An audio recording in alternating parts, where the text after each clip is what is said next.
Boa noite, gente. Boa noite, gente. Graça e paz, amém? Amém. Vamos abrir as nossas Bíblias no Evangelho de Mateus, capítulo 28.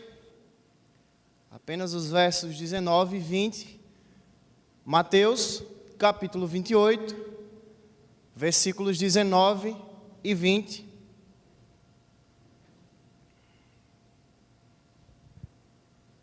Todos acharam? Ainda tem gente procurando. Vamos lá. Mateus capítulo 28, os versos 19 e 20, que diz assim: Portanto, vão e façam discípulos de todas as nações, batizando-os em nome do Pai, do Filho e do Espírito Santo, ensinando-os a guardar todas as coisas que tenho ordenado a vocês. E eis que estou com vocês todos os dias até o fim dos tempos. Vamos orar mais uma vez? Deus, nós te agradecemos pela tua palavra, porque ela é viva e ela é eficaz. Nós te agradecemos pela tua bondade, pela tua fidelidade, pela tua graça, pela tua misericórdia que se renova sobre as nossas vidas a cada manhã, por tudo que o Senhor já tem concedido a cada um de nós, e por isso e muito mais nós somos eternamente gratos a Ti, Senhor. Te pedimos perdão pelas nossas falhas, mas te pedimos que a Tua palavra fale aos nossos corações de maneira muito especial nessa noite, em nome de Jesus. Amém? Eu vou perguntar aqui só para ver quem está ligado. Durante o mês de julho, o pastor Marquinhos aqui está pregando sobre uma temática. Quem se arrisca a dizer qual é essa temática?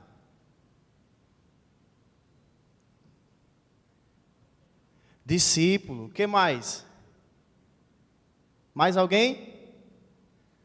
Dou-lhe uma, dou-lhe duas. Discipulado. Legal. Durante o mês de julho, o pastor Marquinhos tem falado sobre discipulado, tem falado sobre as características de um discípulo, e um discípulo autêntico, para quem está antenado nas mensagens. A gente viu algumas características. E hoje eu quero mergulhar num texto que é muito conhecido, muito falado, e muitos chamam esse texto e intitulam esses versos como a grande comissão. O pessoal tá atento aí no slide? Vamos ficar atento aí. O tema da mensagem de hoje é a grande comissão. Por mais que todo mundo já fale e intitule esse texto como a grande comissão, o tema de hoje é esse. Mas eu gostaria de refletir com vocês nessa noite sobre o que de fato é a nossa missão, para que a gente possa executar da maneira correta. Por que eu digo isso? Nós estávamos, no final de semana passado, ali na cidade de Camusim de São Félix. Quem foi para Camusim de São Félix? Levanta a mão. Tem uma galera legal aí que foi. E lá, a gente estava refletindo sobre o amor. Na escola bíblica dominical, a gente resolveu trabalhar a temática do amor, porque é algo que a gente está falando aqui na nossa igreja durante o ano inteiro. E aí eu estava falando para os irmãos, e eu peguei a classe mais difícil, a classe dos adultos, e o pastor estava nela. Então eu peguei a classe mais difícil. Kailane ficou com a melhor parte, que foi só os jovens e adolescentes. Cadê Kailane? Está por aí. Mas o que eu estava dizendo para os irmãos é: meus irmãos, a gente precisa ter o entendimento do que de fato é o amor de Deus por cada um de nós, para que a gente possa amar ao próximo da maneira correta. Porque muitas vezes a gente tem um entendimento errado sobre o amor de Deus. Nesse texto aqui, e no que nós vamos meditar hoje, também não é diferente. Muitas vezes a gente não está cumprindo o nosso propósito, ou não está fazendo de fato aquilo que Deus nos chamou para fazer, porque a gente não entende qual é a missão. Então, só para que a gente contextualize um pouco mais esse texto, nós bem sabemos que os discípulos, e se tornaram apóstolos depois, Muitas vezes eles caminharam com Jesus, mas muitas vezes eles não entendiam o que Jesus estava fazendo, a missão de Jesus, o ministério de Jesus aqui nessa terra. Nos evangelhos a gente vê vários questionamentos de cada um deles, perguntando várias coisas e às vezes umas coisas assim nada a ver, do tipo, quem vai ser o maior no teu reino? Deixa eu sentar à direita e deixa o outro sentar à esquerda do Senhor. E Jesus vai sempre dizer, o meu reino não tem nada a ver com isso que vocês estão pensando. Só para que você tenha noção, no Evangelho de Mateus, aparece a expressão reino dos céus mais de 30 vezes só no Evangelho de Mateus, porque Jesus estava gastando tempo explicando para as pessoas, principalmente para os discípulos, o que era o reino dos céus. Perceba que nós já estamos no capítulo 28, é o último capítulo do Evangelho de Mateus e são os últimos versículos. Ou seja, Jesus aqui ele já morreu, Jesus aqui ele já ressuscitou, e agora ele está como se ele estivesse se despedindo dos seus discípulos, daqueles a quem ele era mais chegado, daqueles que ele era bem próximo mesmo. Tanto é que a narrativa ela muda um pouco de evangelho para evangelho, mas se você perceber nos últimos capítulos, tanto do evangelho de Mateus, quanto do evangelho de Marcos, quanto no evangelho de Lucas e de João também, Jesus ele morre, ressuscita e agora ele está diante dos seus discípulos. Vamos ler, vale a pena ler o capítulo 28, vamos voltar para o verso 1. E eu vou ler, preste bem atenção na leitura, a partir do verso 1, que diz assim: Passado o sábado, no começo do primeiro dia da semana, Maria Madalena e a outra Maria foram ver o túmulo. E eis que houve um grande terremoto, porque um anjo do Senhor desceu do céu e, aproximando-se, removeu a pedra e sentou sobre ela. O aspecto dele era como um relâmpago e a sua roupa era branca como a neve. E os guardas, com medo do anjo, tremeram e ficaram como se estivessem mortos. Mas o anjo, dirigindo-se às mulheres, disse: Não tenham medo, sei que vocês procuram Jesus, que foi crucificado. Ele não está aqui, ressuscitou, como tinha dito. Venham ver onde ele jazia. Agora vão depressa e digam aos seus discípulos, ou seja, discípulos de Cristo, que ele ressuscitou dos mortos e vai adiante de vocês para a Galileia. Lá vocês o verão. É como acabei de dizer a vocês. E retirando-se elas apressadamente do sepulcro, tomadas de medo e grande alegria, correram para anunciar isso aos discípulos. Só até aí.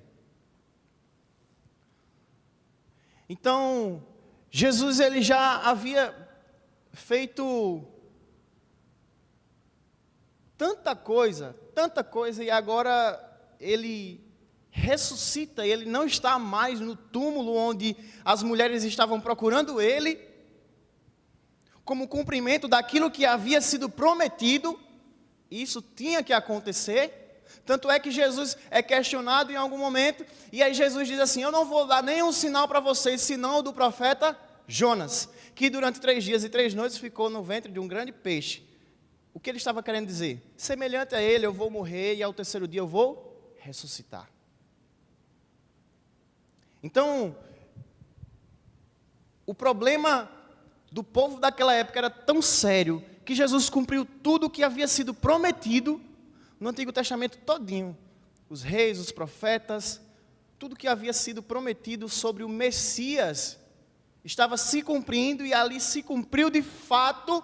Ele ressuscitou, mas tinha gente que ainda não acreditava. Tinha gente que ainda achava que era... Tanto é que na continuação do relato,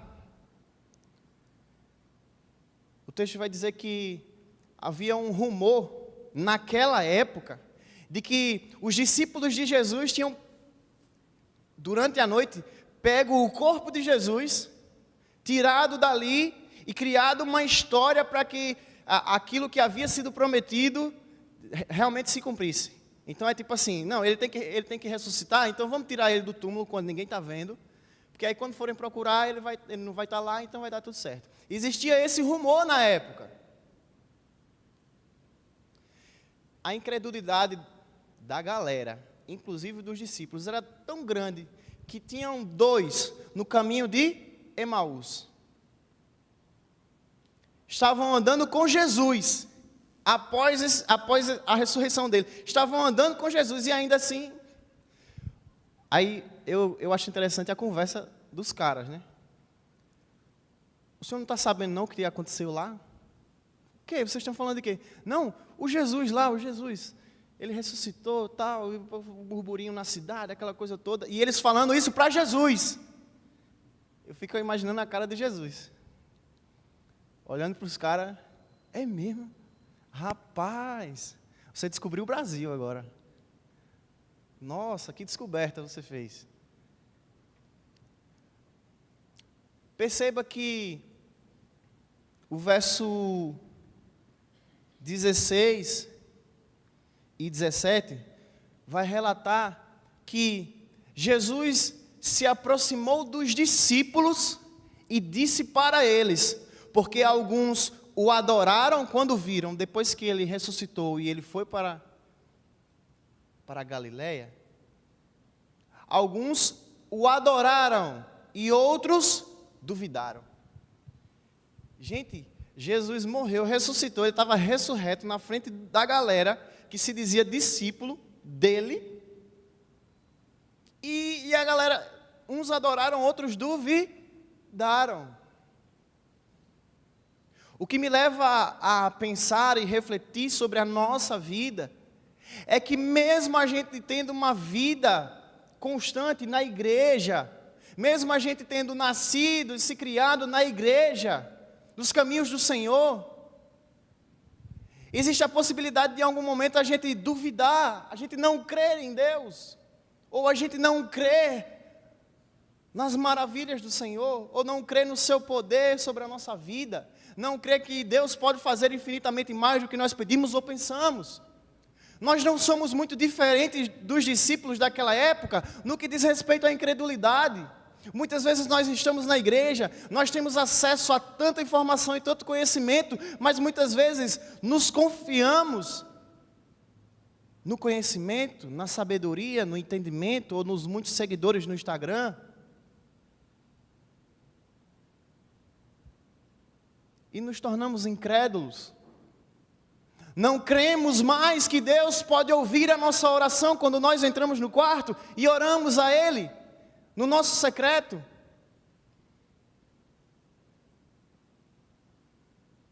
Diante desse contexto, é nesse contexto que Jesus agora, perceba que agora Ele está sendo muito enfático, agora no verso 19. Portanto, vão e façam discípulos de todas as nações, batizando-os em nome do Pai, do Filho e do Espírito Santo. Mas para Jesus fazer isso aqui, é interessante que ele só fala isso dessa forma, com a ênfase que ele fala no verso 19, no penúltimo verso do livro. Se você for para Marcos, no penúltimo capítulo, também vai trazer um relato semelhante. Portanto, vão e preguem o evangelho a toda criatura.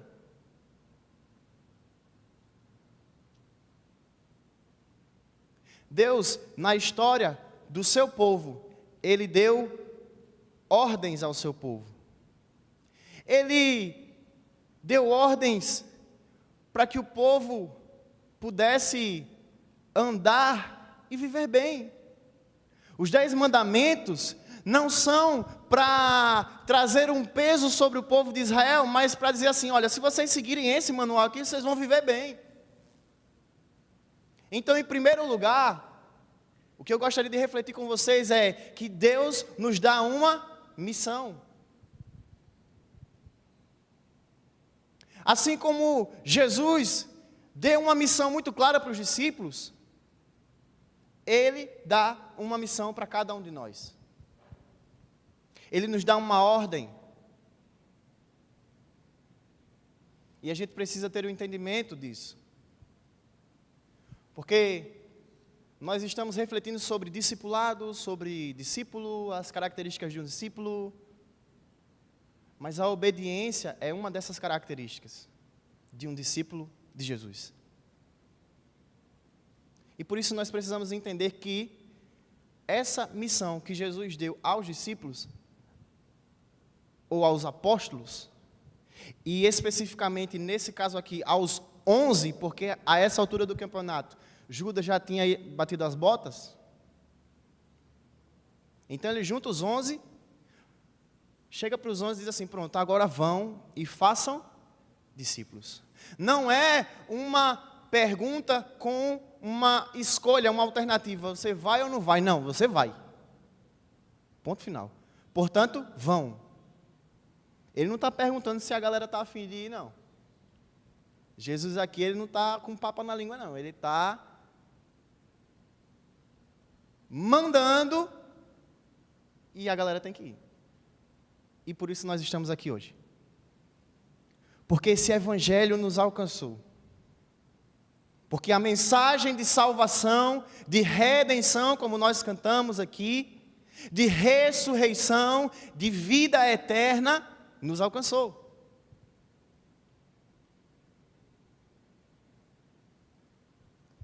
A nossa missão aqui nessa terra não é se vislumbrar com as coisas desse presente século.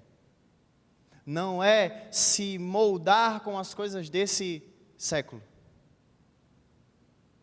Nós precisamos entender que nós vivemos numa época bem diferente, por exemplo, do apóstolo Paulo. Então o apóstolo Paulo, quando ele queria mandar uma mensagem para a igreja, ele fazia o quê? Ele escrevia uma carta. Quando você quer mandar uma mensagem para o seu pastor, você faz o quê? Você manda um zap. Ou você manda um direct. Ou você liga, né? Porque você tem celular. Para não fazer ligação, se ele tem a função de fazer ligação, você faz a ligação.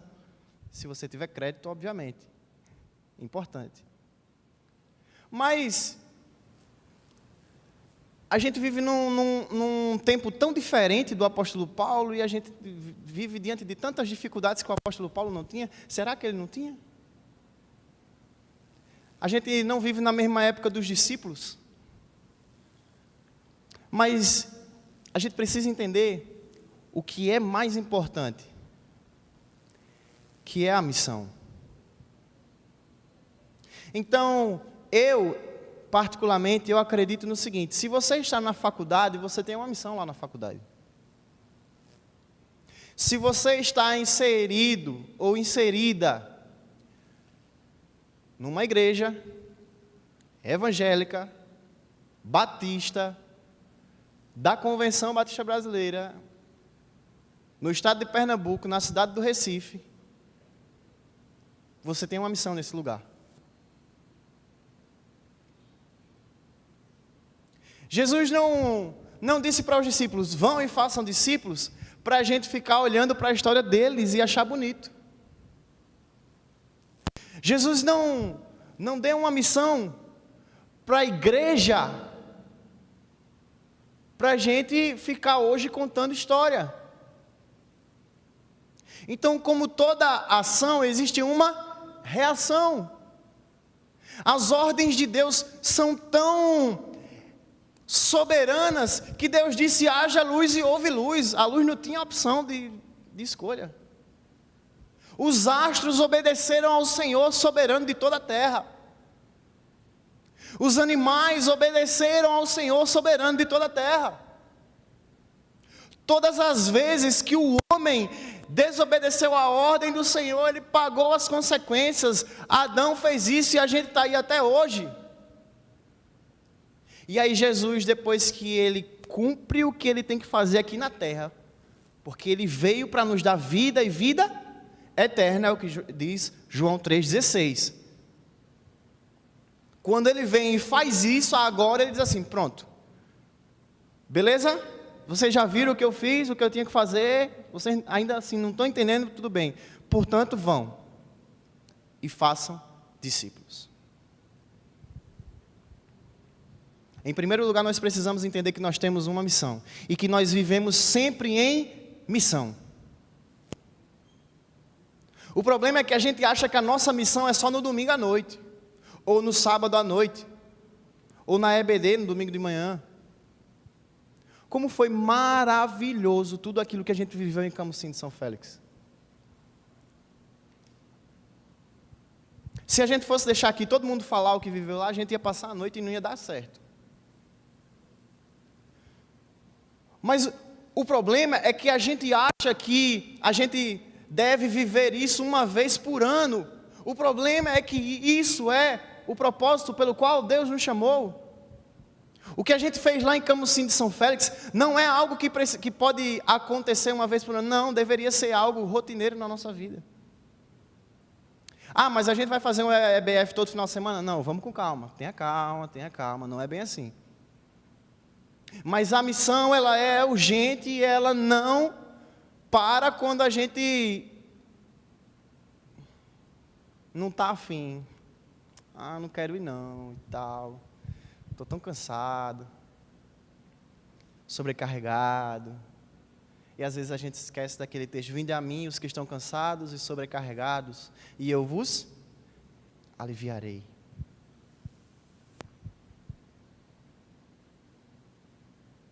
Em primeiro lugar, nós temos uma missão. Em segundo lugar, essa missão é ide. Ide. Não é ficai. É ide. Como toda ação, existe uma reação. Qual tem sido a nossa reação diante da missão do Senhor para as nossas vidas? De pregar o Evangelho a toda criatura. A missão de fazer discípulos, ela é urgente. O problema é que a gente muitas vezes nem é discípulo e quer fazer discípulo, a matemática não bate. A gente já viu as características e as marcas de um discípulo autêntico.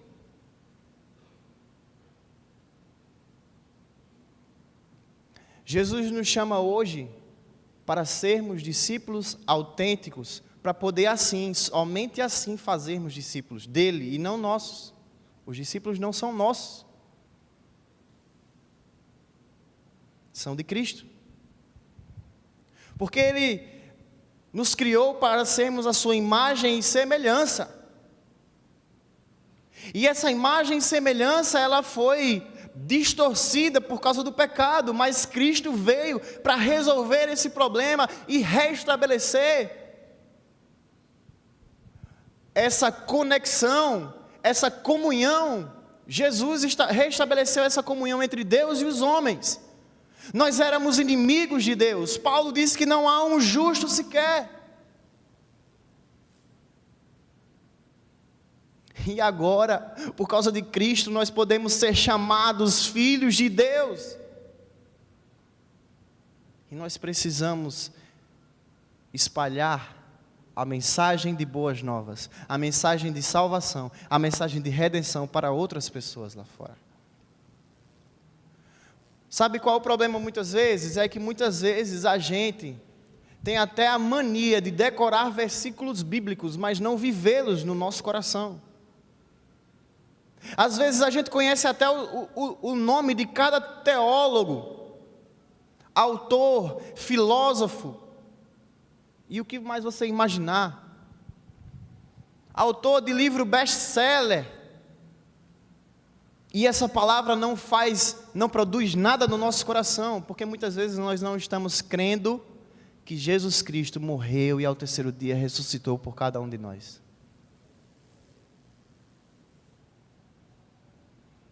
Quando nós entendemos a nossa missão e ela é urgente, as demais coisas elas fluem. Eu não sei se você já conviveu com alguém ou já teve a oportunidade de andar com alguém que você olha para a vida daquela pessoa e você diz assim, essa pessoa é tão forçada, eu acho que essa pessoa não vive o que está dizendo.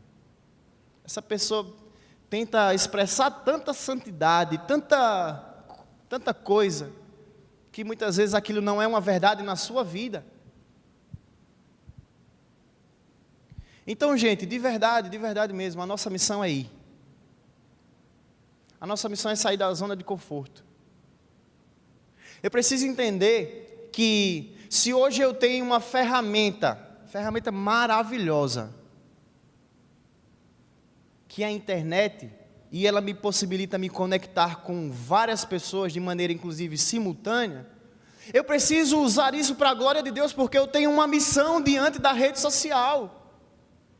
Você tem uma missão com o seu Instagram, você tem uma missão com a sua rede social. Eu não sei se alguém aqui tem canal no YouTube, mas você tem uma missão diante da rede social. Eu acho incrível que muita gente diz assim, não, porque rede social, eu não faço nada. Mas você assiste todo dia você está vendo o YouTube, todo dia você está tendo acesso a um bombardeio de informação, e você não usa essa ferramenta para glorificar a Deus? Já parou para pensar que Pedro, sem internet, pregou e 3.000 se converteram? 5.000 se converteram? 10.000 se converteram? Porque o restante não está muito relatado, mas o que a igreja primitiva cresceu em Atos dos Apóstolos não é brincadeira. A igreja crescia e o Senhor ia acrescentando todos os que iam se convertendo.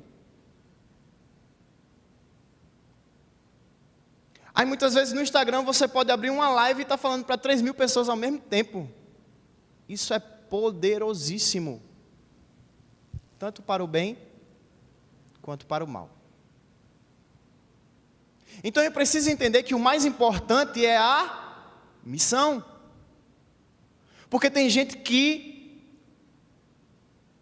demoniza, eu vou usar essa expressão, demoniza a rede social, demoniza várias outras coisas. Não, porque na igreja só pode tocar esse estilo musical aqui, ó. Nessa métrica, com essa progressão de acordes, só pode tocar isso, o resto.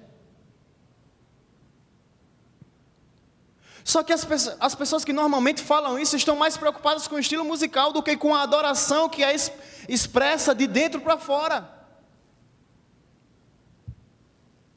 O mais importante não é o estilo musical que eu estou tocando, é aquilo que eu estou colocando para fora no meu interior. O salmista Davi vai dizer que o Senhor, Ele ama um coração quebrantado e contrito. A esse Ele não rejeita. Então o mais importante é a missão que eu vim fazer aqui na terra. Se eu entendi em algum momento da minha vida, seja agora ou seja na década de 90, que foi quando eu nasci. Eu não sou muito velho não, mas eu sou de 90. Seja agora ou seja em qualquer outro momento da sua vida, se você entendeu que você é salvo e é nova criatura, você está em missão obrigatoriamente, você não tem escolha. Oxe, como assim? Não tem escolha. Cristo nos chamou para uma grande comissão. Então a gente tem que ir. Saia da sua zona de conforto. Saia da sua zona de conforto. Eu começo a dizer isso por mim. Ore mais. Leia mais a palavra. Fale mais de Jesus para as pessoas. Você não precisa necessariamente fazer um curso de 2, 3, 4 anos, uma capacitação missionária para você ser um missionário. Porque se você foi salvo, se tornou nova criatura, você já é um missionário. E uma missionária. E por fim, além de sair da nossa zona de conforto, de ter uma atitude, saia da zona de conforto. Essa missão é uma missão de fazer discípulos. Porque o Cristo que nós pregamos precisa ser o mesmo Cristo que nós vivemos. O Deus que a gente fala da boca para fora precisa ser evidenciado da boca para dentro. Precisa ser evidente no nosso íntimo, no nosso interior. Porque as pessoas veem isso.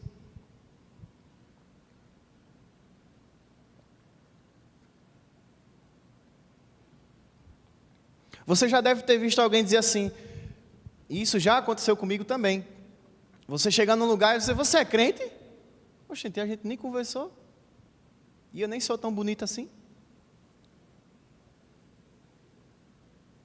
Aí a pessoa diz, você é crente? Sou crente mesmo. Como é que você sabe? Não, porque você é diferente. É mesmo? É mesmo. E às vezes, já aconteceu de chegar e eu estar conversando sobre futebol, sobre política, ou sobre qualquer outro assunto aleatório, e a pessoa dizer, rapaz, tu tem um pensamento, tu é crente, né? Tu é crente, né? Aquilo que nós falamos da boca para fora precisa ser evidenciado da boca para dentro. Porque não tem como a gente fazer discípulo de Cristo se a gente não vive para a glória de Cristo. É simples. E eu não quero me prolongar muito, eu já quero finalizar a mensagem de hoje. Dizendo que a gente nunca vai fazer discípulo nenhum, nem de Cristo, nem nosso, se a gente não viver uma vida que glorifique a Deus. Será em vão a gente cantar e tocar, e inclusive pregar, se não for para a glória de Deus. Se for para a nossa própria glória, se for para o nosso próprio interesse pessoal, e Paulo vai dizer que tinha gente que estava pregando para o seu interesse próprio. Paulo vai dizer isso na carta aos Filipenses. Ele vai dizer, não tem problema não, Paulo estava preso, não tem problema não, tem gente que está pregando de boa fé, tem gente que está pregando por interesse próprio, não tem problema não, contudo, eu me alegro no Senhor e continuarei glorificando ao Senhor. Veja, Paulo estava preso, e ainda assim, a prisão de Paulo servia para a glória de Deus. Paulo diz isso, não sou eu que estou dizendo. Paulo, ele quer alegrar os irmãos na igreja de Filipos, e ele está dizendo isso, mesmo eu preso, a minha prisão está sendo conhecida por todos, inclusive pelos soldados romanos, e isso resulta em glorificação do nome de Deus. Então não se preocupem comigo.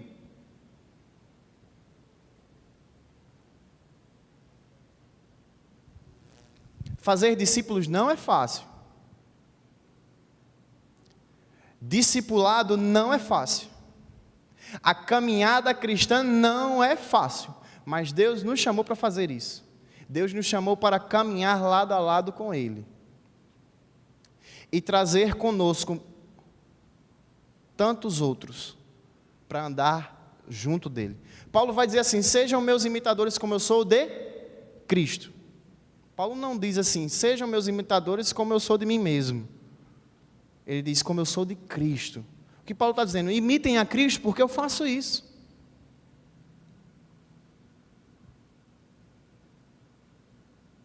Todos nós erramos e temos defeitos, e às vezes a gente olha para a vida de alguém e diz assim, eu não acredito na pregação de fulano não, que fulano erra tanto. Agora eu fico pensando, se tem alguém aqui que não erra, eu quero descobrir quem é essa pessoa que não erra, que não comete erros, que não peca. Porque todos nós temos defeitos, mas estamos em constante busca de caminhar lado a lado com o Senhor, de ser um discípulo autêntico de Cristo, para que assim e somente assim a gente possa fazer discípulos de Cristo. Eu não vou nem entrar no verso 20, Porque o verso 20 é apenas um detalhamento de como a gente vai e de como a gente faz discípulos. Mas isso aí é tema para uma outra mensagem, em um outro momento.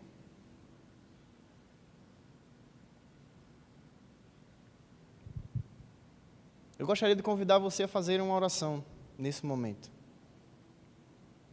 Uma oração sincera, assim como o salmista Davi. Eu amo o salmista Davi, porque a gente muitas vezes olha para Davi como um rei, e ele foi um rei, um grande rei, mas ele também foi um salmista. E eu amo os salmos quando o salmista ele rasga o seu coração diante de Deus. E ele abre o seu coração e diz: eu pequei. Contra ti somente eu pequei. Então eu quero convidar você a fazer uma oração sincera nessa noite. Se você está negligenciando a missão que Deus confiou em nossas mãos, como igreja do Senhor, é uma missão nossa. Se você está negligenciando, se você está deixando para depois, se você está adiando cada vez mais o chamado que Deus confiou em suas mãos, aquilo que você já sabe que Deus está te chamando, que Deus está te incomodando, para um chamado específico, seja ele pastoral, seja ele missionário, seja ele o que for, eu quero convidar você a fazer uma oração. Não precisa vir aqui à frente, só feche os seus olhos e vamos orar.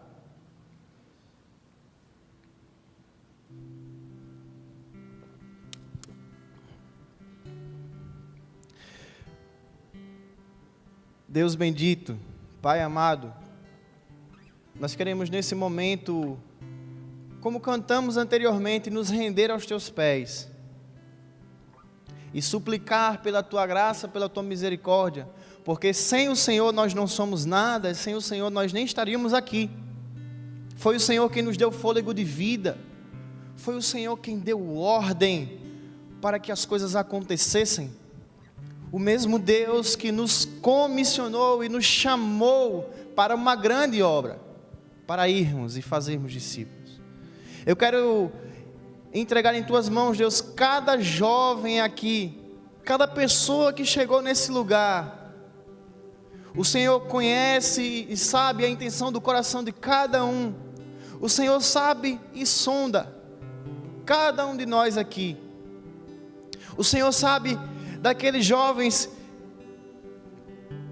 que sabem que tem um chamado e estão negligenciando, que sabem o que tem que fazer e não fazem, e a Tua palavra diz que não fazendo nisso cometem pecado. Eu quero te pedir, Senhor, que o Senhor encoraje de maneira muito especial cada um que já chegou nesse lugar, para que nós possamos de fato como igreja cumprir a missão que o Senhor confiou a nós, de sermos Teus discípulos, mas também de fazermos discípulos para a glória do Teu nome.